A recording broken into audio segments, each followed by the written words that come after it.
Mercer, you crossed the line. You will answer for this.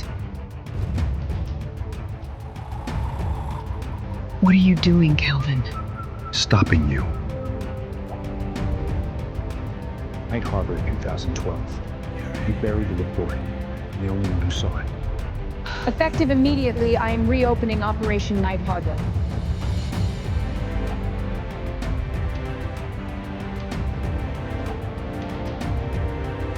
The laugh rolled across the waterfront hangar like a spark catching kindling, fast, easy, and carried by people who never understood the joke. Admiral Claire Hayes stood at the podium, immaculate in white with gold epaulets, her hazel eyes mapping the room before she spoke a single word.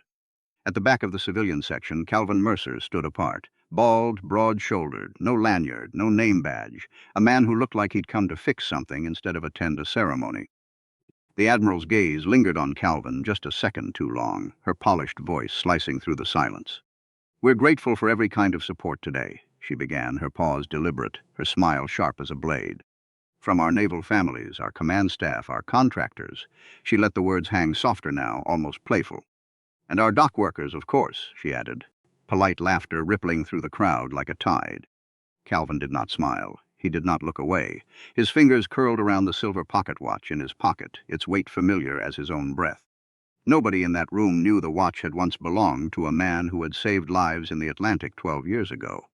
Calvin Mercer woke at 5 every morning in a narrow house 3 blocks from the harbor, the watch always in his pocket, as constant as the coffee he drank standing at the counter. His son Noah, 12 and quiet in the careful way of children who grow up beside grief, had his mother's eyes and his father's patience, both inherited from a life forever split by a car accident on I-64. Before the ferry, before Norfolk, before Noah and Carol, Calvin Mercer had worked in places that didn't appear on any public record. Part of a classified naval intelligence unit, a silent operator who never sought medals. Operation Night Harbor, 2012, a covert extraction in the Atlantic, 3 civilians rescued, 2 operators dead, and an official report so carefully constructed that the survivors barely recognized the mission it described. Senior Chief Petty Officer Dale Harmon, call sign Dex, died covering the final civilian transfer.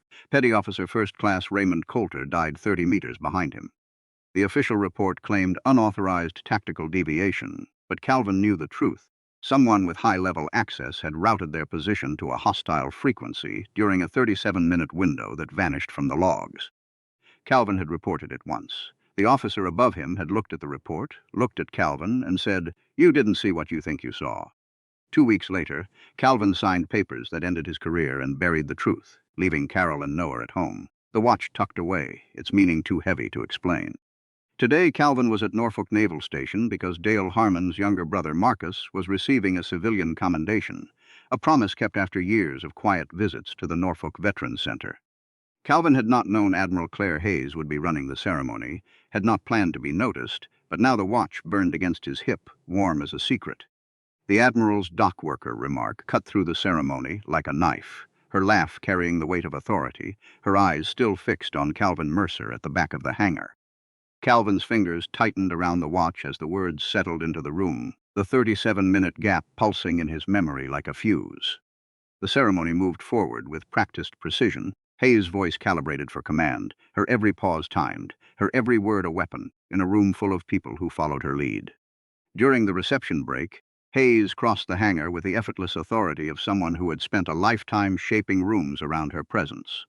Her aide trailed at a slight distance, 2 junior officers forming a loose perimeter, their uniforms crisp, their expressions unreadable. "I didn't catch your name earlier," Hayes said, stopping in front of Calvin, her voice measured, her gaze assessing the bald head, the dense beard, the body that filled his canvas jacket like quarried stone. "Calvin Mercer," he replied, his voice low, flat, measuring her right back.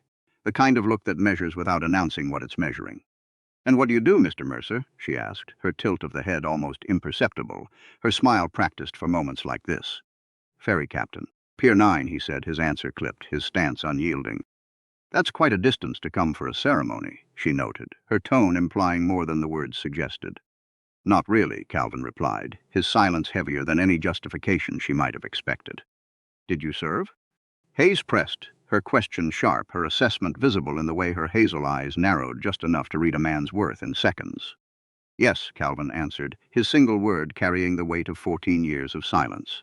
What branch? She continued, her voice smooth, her patience a facade for a mind that had already judged the answer before it came. Navy, he said, his pause short, almost invisible, the kind of pause that hides more than it reveals. Rate? Hayes asked, her brow lifting just enough to signal she found his answer too broad, too vague for a man who had worn a uniform. Maritime intelligence support, Calvin replied, his tone final, leaving no room for further questioning. One of the junior officers nearby made a sound in his throat that could have been a cough, a reaction Hayes ignored as she studied Calvin with visible patience and invisible assessment. The bald head, the dense beard, the jaw set like quarried stone, Calvin was not performing anything, not seeking her approval, not offering her the satisfaction of reaction. That bothered her more than she admitted, the way his flat, patient stillness measured her right back, as if he had been waiting for this moment for a very long time. Well, she said, her smile the kind reserved for moments like this. Thank you for your service, she added, her words laced with something unspoken, something that didn't sound like gratitude at all. Calvin nodded once, his expression unchanged, the weight of 14 years of carrying the truth settling into the space between them.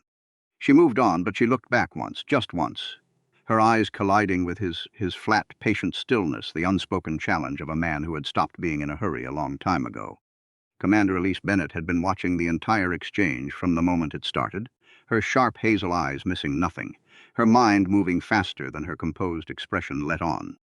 She was there on the edge of a separate audit, a cross-reference of old mission records that had turned up 3 unexplained gaps in a specific command timeline from 2012, Night Harbor.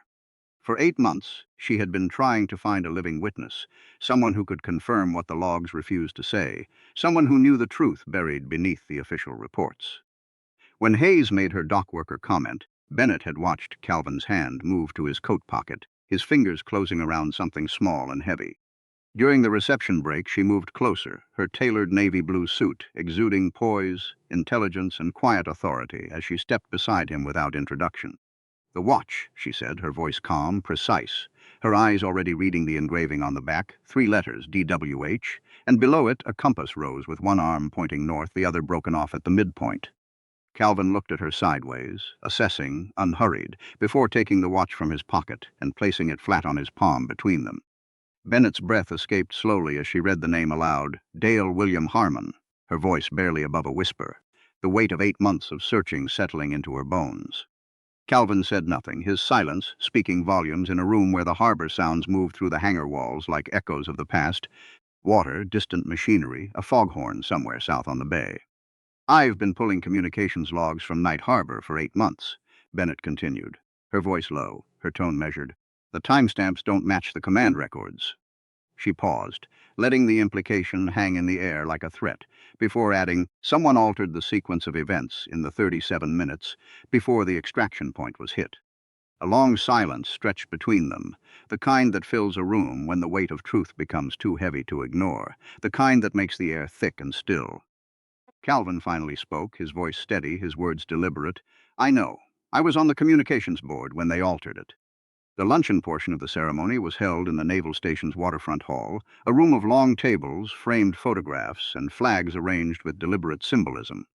Marcus Harmon sat at a center table, waiting to receive his commendation, his lean frame tired in the way people are tired when they spend their energy on something that costs more than it returns. Calvin had not been on the luncheon list, but Bennett's badge opened the service entrance without discussion, her authority quiet, her purpose clear. As they passed through the hall's east corridor, Calvin stopped walking, his gaze fixed on a large group photograph from the 2012 Atlantic Maritime Command Structure. In the background, barely visible behind 2 standing officers, was the silhouette of a vessel whose registry number matched a ship from the Night Harbor communications logs. Calvin stood in front of that photograph for a long time, his silence heavy, his face the face of a man who had just made a decision that would change everything.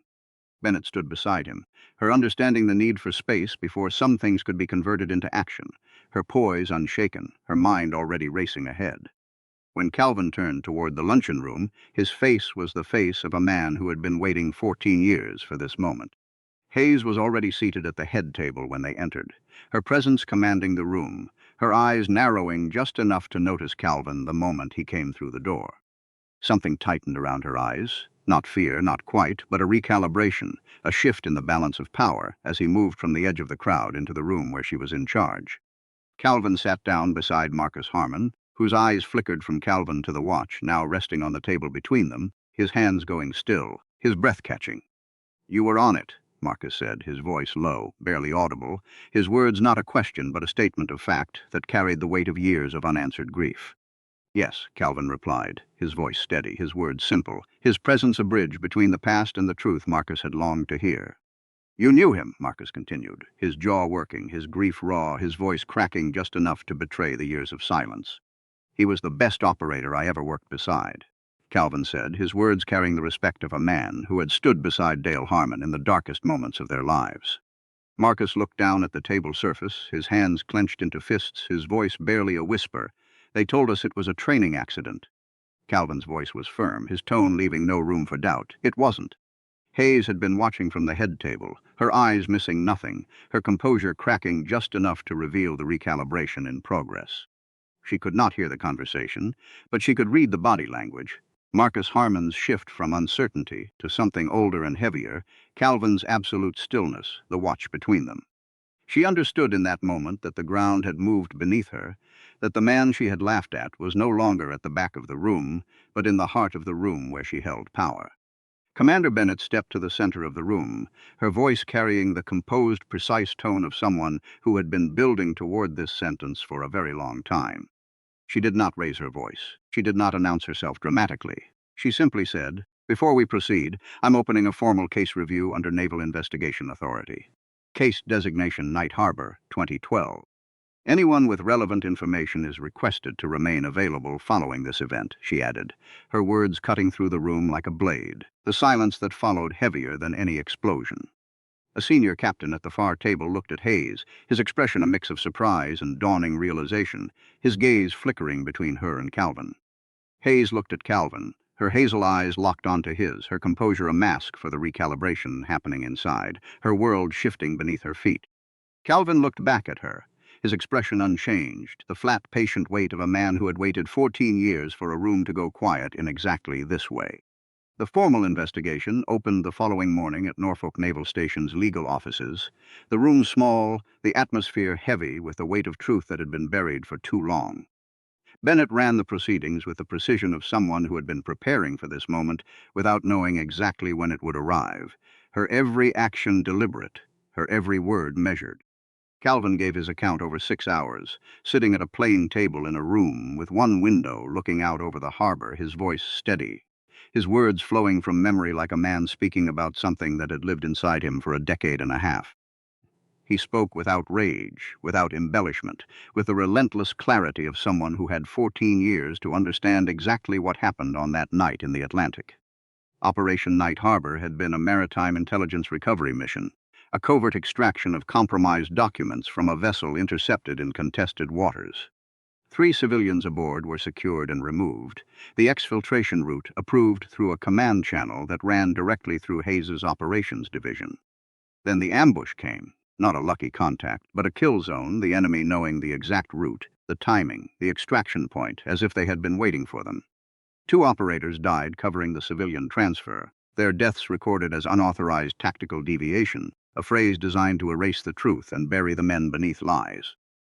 Calvin had been on the communications board, had personally watched a transmission go out on a frequency it should never have reached. A 37-minute gap where someone with Hayes's access level had made outside contact on a dead channel. He had reported it. The officer above him had looked at his report and said, "You didn't see what you think you saw." 2 weeks later, the exit papers appeared, offering a choice that wasn't a choice.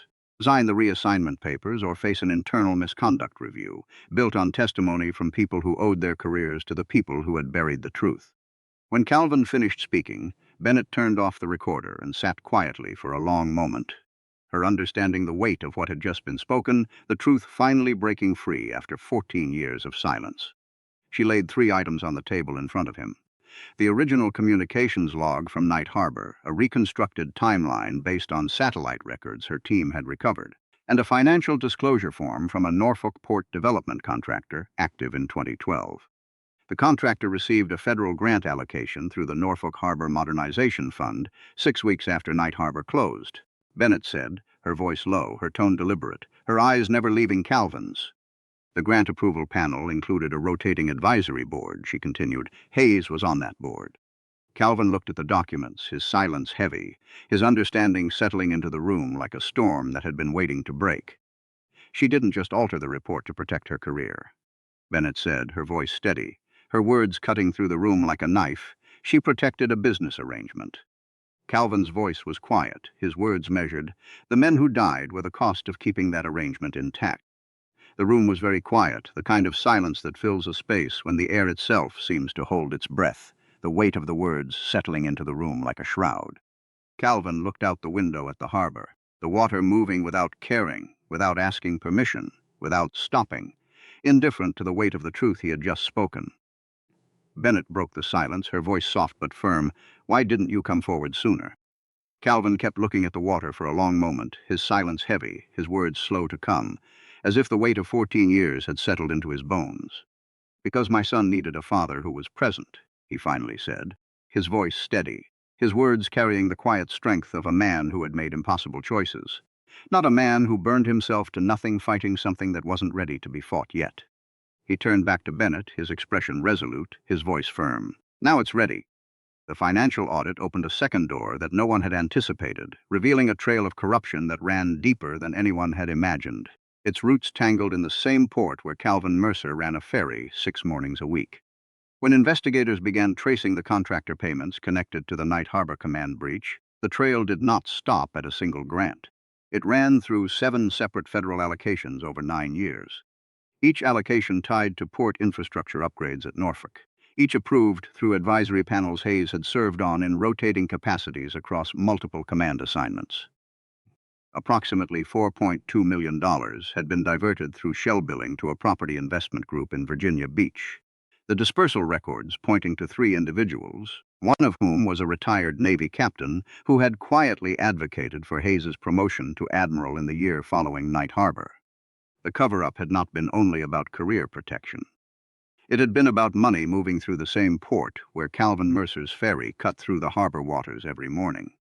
When this summary reached Hayes through her legal counsel, she called an emergency meeting with her aide and her attorneys, her composed expression a mask for the storm raging inside. The sleek conference room overlooked the Norfolk Port, its mahogany table polished, its leather chairs arranged with military precision, the harbor stretching out like a mirror of her career. Hayes sat at the head of the table, her hands flat on the surface, her face holding the same composed, precise expression it had always held, her silence heavier than any words she could have spoken. Her aide arrived first, followed by her attorneys, their expressions unreadable, their understanding of the gravity of the situation clear in the way they settled into their seats. Her aide spoke first, his voice measured. Admiral, if the financial records are entered into the formal review. I know what it means, Hayes interrupted, her voice quiet but firm, her eyes focused on the harbor outside, her understanding of the consequences settling into her bones like a lead weight. We should consider. Her aide began again, his tone cautious, his mind already racing through the implications of what was coming. I said I know, Hayes repeated, her voice leaving no room for further discussion, her composure a fortress against the storm she knew was coming. She stood abruptly, her movements deliberate, her eyes fixed on the harbor outside, the port stretching out in front of her like a long, organized channel with authority at every checkpoint. She had looked at this harbor for years and seen her career reflected in it, a path of power and prestige that had been carefully constructed, one step at a time.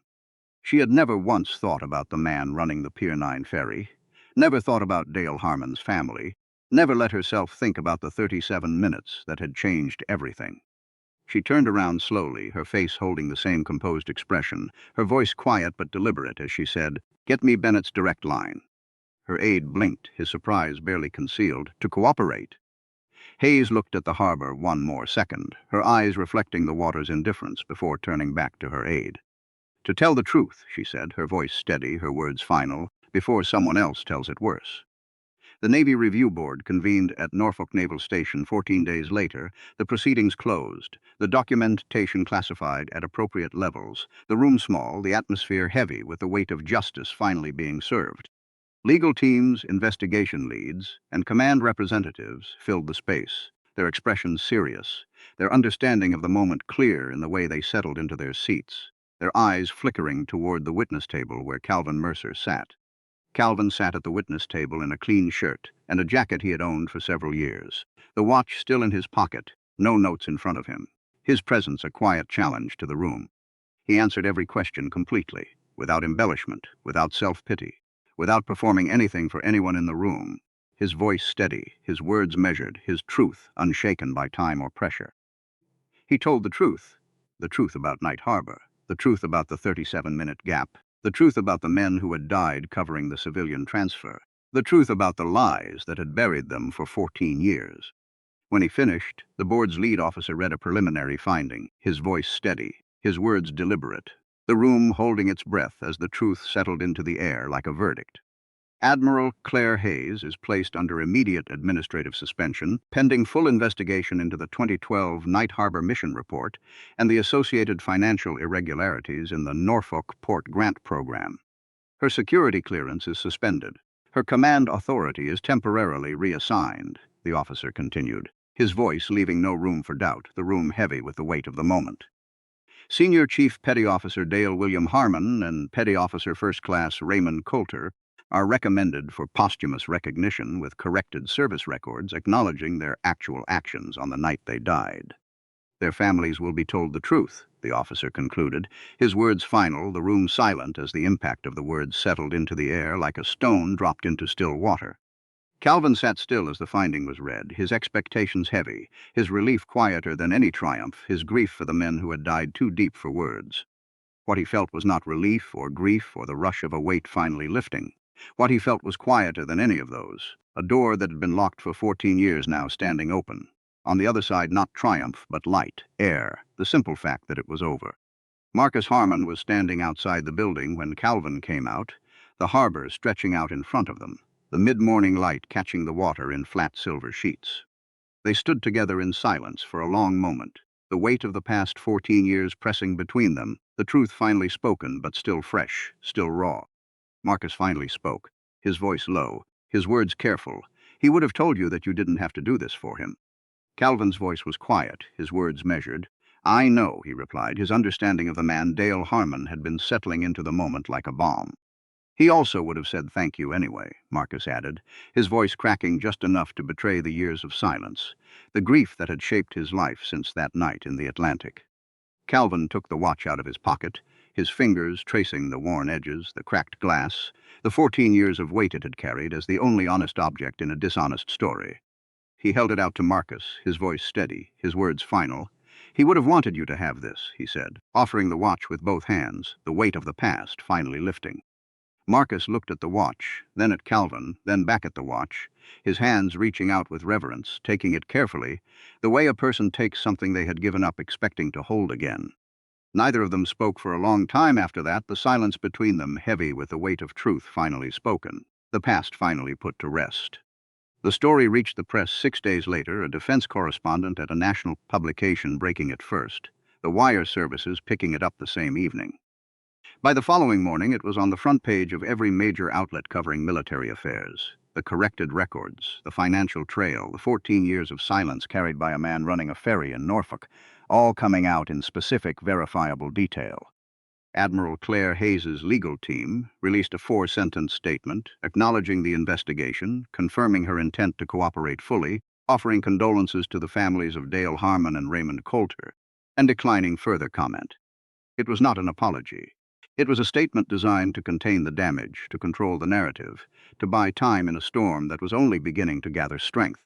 The apology came 9 days later, delivered in a voice that was measured and deliberate, with the particular flatness of someone reading words they had written and rewritten many times.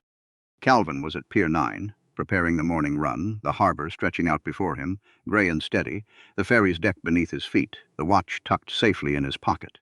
His phone rang with a number he didn't recognize, its persistence cutting through the rhythm of the morning. The third call finally answered with a quiet, "Hello, Mr. Mercer.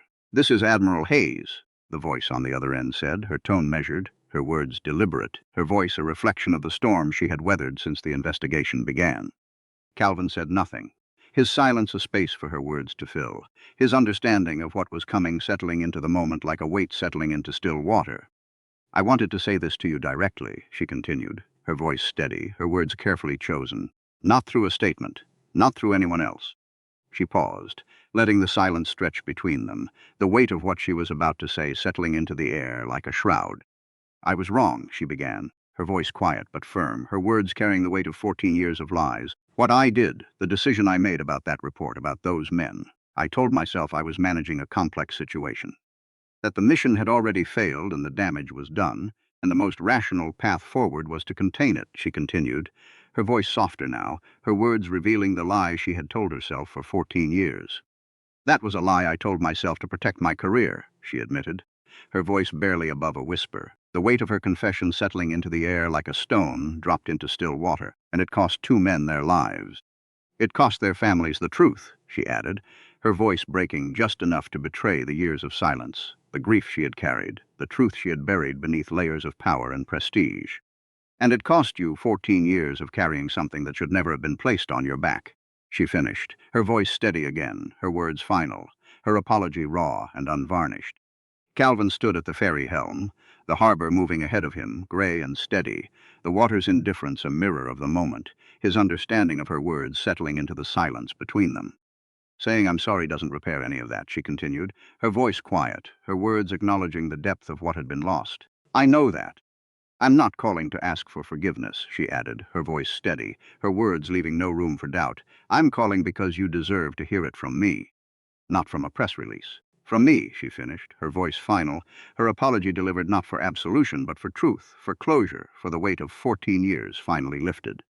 The line was quiet for a long moment, the weight of her words settling into the air like a stone dropped into still water, the silence between them heavy with the truth finally spoken. Calvin looked out at the water for a long moment, his voice quiet but firm as he finally spoke. "I heard you." He ended the call, the weight of the conversation settling into his bones like a lead weight, the harbor stretching out before him, gray and steady, the ferry's deck beneath his feet, the watch tucked safely in his pocket. He put the phone in his jacket pocket, his hands steady on the wheel, the ferry cutting through the harbor waters with the quiet determination of a man who had finally found his way home. That afternoon he came home earlier than usual, the narrow house, 3 blocks from the harbor, feeling different somehow, the weight of 14 years finally lifting from his shoulders. Noah was at the kitchen table with his homework spread across it, his quiet eyes looking up when Calvin came in. The particular look a person has when they've been following news about someone they love and haven't known how much they're allowed to ask. Calvin sat down across from him, his presence steady, his voice quiet but firm as he answered the unspoken question, "You okay?" Calvin thought about it honestly, the way he thought about most things, his voice steady, his words measured. "Getting there," he replied, his understanding of the moment settling into the air like a bomb. Noah nodded, his pencil finding its way back to the page, the homework forgotten for a moment as the weight of the past 14 years settled into the room with them. They sat together at the kitchen table, the afternoon light streaming through the window, the harbor just 3 blocks away doing what it had always done, moving forward, carrying whatever was on its surface, indifferent to the weight. Calvin made dinner, nothing complicated, something that filled the house with warmth and the smell of something real. The simple act of cooking a meal for his son, a quiet affirmation of the life they had built together. Outside, Norfolk went about its evening, the harbor waters stretching out like a mirror, the ferry docks quiet in the fading light, the city moving forward with the quiet determination of a place that had seen too much to stop now. The ferry would run again tomorrow, same pier, same water, same routes, the water indifferent to the past, asking only where you were going. And for the first time in 14 years, Calvin Mercer had an answer that didn't carry the weight of someone else's lie. He was going home.